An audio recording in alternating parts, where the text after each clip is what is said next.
heavy military presence remains in Bangladeshi capital Dhaka after days of deadly protests.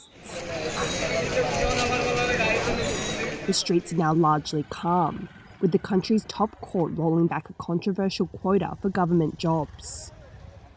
The quota, which reserved nearly 60% of the sought-after jobs for specific groups, sparked one of the deadliest outbreaks of violence seen in the country in recent years, leading the government to impose curfews and shut down the internet.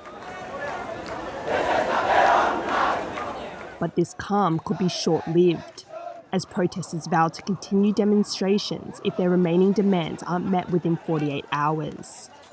এখন আমরাও আমাদের এই আন্দোলনের ফলে যেই ক্ষয়ক্ষতিগুলো হয়েছে, যত শহীদ হয়েছে এই আন্দোলনে বা যারা আহত হয়েছে, সেই বিচারগুলো চাচ্ছি এবং যারা এর সাথে দায়িত্বে ছিল তাদের আমরা পদত্যাগ চাচ্ছি।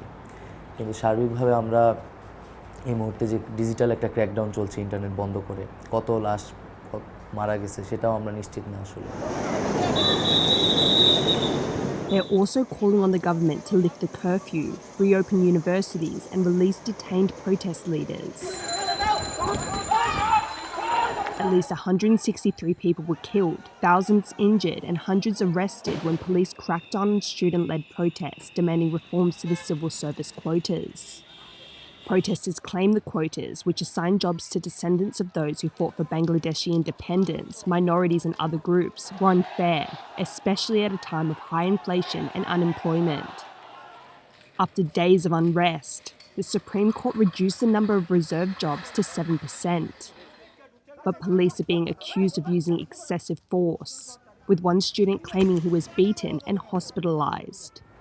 তো তারা লোহার কিছু একটা দিয়ে হয়তো আমাকে আঘাত করতে থাকে এবং আঘাতের একটা পর্যায়ে আমি সেন্সলেস হয়ে যাই এবং বাকি পুরো সময়টাই আমার সেখানে সেন্স ছিল না। Protesters want the government to take accountability for the violence, demanding the resignation of ministers and an apology from the Prime Minister Sheikh Hasina. But officials are defiant, blaming protesters and the opposition for the unrest. But the country's Prime Minister has, however, vowed to accept the Supreme Court's ruling and lift curfews when violence completely subsides. আমরা চাই যত দ্রুত সম্ভব এই অবস্থা পরিবর্তন হবে। অনেকটা আমরা শান্ত করে নিয়ে আসতে পেরেছি, অনেকটা আমরা এটাকে মানে বলতে পারি যে অবস্থা ছিল তাতে আস্তে আস্তে এখন ভালো হবে।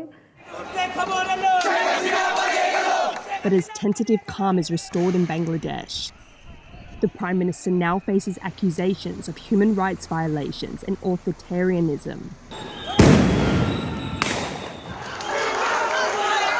And with deadly force used against protesters, what began as a student movement against civil service allocations has escalated into an uprising against Prime Minister Hasina's leadership, with protesters now demanding her resignation. Dolphine, Chen and Rosie Grenenger for TaiwanPlus.